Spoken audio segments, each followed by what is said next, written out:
All of his co-workers were gone. What could it mean? Stanley decided to go to the meeting room. Perhaps he had simply missed a memo.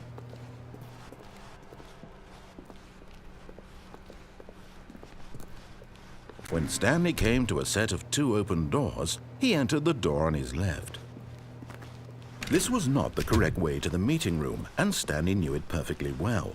Perhaps he wanted to stop by the employee lounge first, just to admire it. Ah, yes, truly a room worth admiring. It had really been worth the detour after all, just to spend a few moments here in this immaculate, beautifully constructed room. But eager to get back to business, Stanley took the first open door on his left.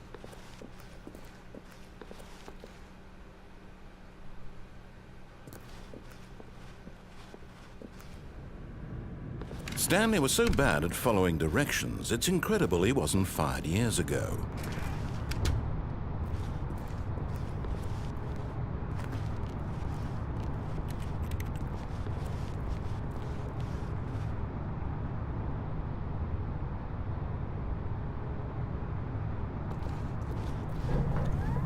Look, Stanley, I think perhaps we've gotten off on the wrong foot here.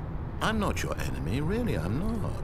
I realize that investing your trust in someone else can be difficult, but the fact is that the story has been about nothing but you all this time. There's someone you've been neglecting, Stanley. Someone you've forgotten about. Please, stop trying to make every decision by yourself. Now, I'm not asking for me, I'm asking for her. This is it, Stanley. Your chance to redeem yourself, to put your work aside, to let her back into your life. She's been waiting.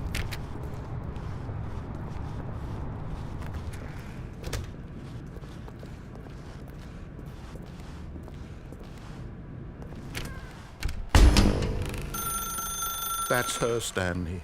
You need to be the one to do this, to reach out to her. If you can truly place your faith in another, then pick up the phone.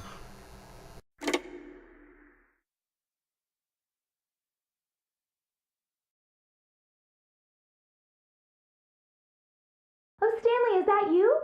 Hold on, sweetie. Sorry to keep you waiting. I'm just pulling the bread out of the oven. All right. Okay, there we go. All right, now, I want you to come in and tell me all about your day. Gotcha. Oh, come on. Did you actually think you had a loving wife who'd want to commit their life to you? I'm trying to make a point here, Stanley. I'm trying to get you to see something. Come inside. Let me show you what's really going on here. Sorry, but you're in my story now.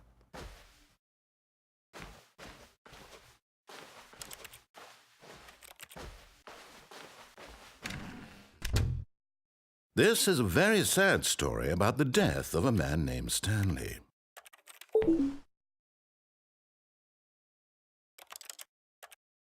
Stanley is quite a boring fellow.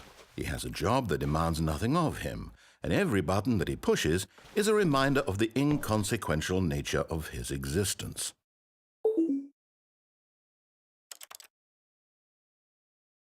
Look at him there, pushing buttons, doing exactly what he's told to do.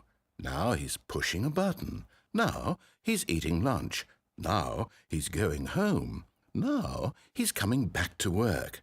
One might even feel sorry for him, except that he's chosen this life. But in his mind, he can go on fantastic adventures. From behind his desk, Stanley dreamed of wild expeditions into the unknown, fantastic discoveries of new lands. It was wonderful, and each day that he returned to work was a reminder that none of it would ever happen to him. And so he began to fantasize about his own job. First, he imagined that one day while at work, he stepped up from his desk to realize that all of his co-workers, his boss, everyone in the building had suddenly vanished off the face of the earth. The thought excited him terribly. So he went further. He imagined that he came to 2 open doors and that he could go through either. At last, choice. It barely even mattered what lay behind each door. The mere thought that his decisions would mean something was almost too wonderful to behold. As he wandered through this fantasy world, he began to fill it with many possible paths and destinations. Down one path lay an enormous round room with monitors and mind controls. And down another was a yellow line that weaved in many directions. And down another was a game with a baby. And he called it the Stanley Parable. It was such a wonderful fantasy, and so in his head he relived it again, and then again, and again, over and over, wishing beyond hope that it would never end, that he might always feel this free. Surely there's an answer down some new path, mustn't there be? Perhaps if he played just one more time. But there is no answer. How could there possibly be? In reality, all he's doing is pushing the same buttons he always has. Nothing has changed. The longer he spends here, the more invested he gets, the more he forgets which life is the real one. And I'm trying to tell him this, that in this world he can never be anything but an observer, that as long as he remains here, he's slowly killing himself. But he won't listen to me. He won't stop. Here, watch this. Stanley, the next time the screen asks you to push a button, do not do it. You see? Can he just not hear me? How can I tell him in a way that he'll understand that every second he remains here, he's electing to kill himself? How can I get him to see what I see? How can I make him look at himself? I suppose I can't, not in the way I want him to. But I don't make the rules. I simply play to my intended purpose, the same as Stanley. We're not so different, I suppose. I'll try once more to convey all this to him. I'm compelled to. I must. Perhaps, well, maybe this time he'll see. Maybe this time.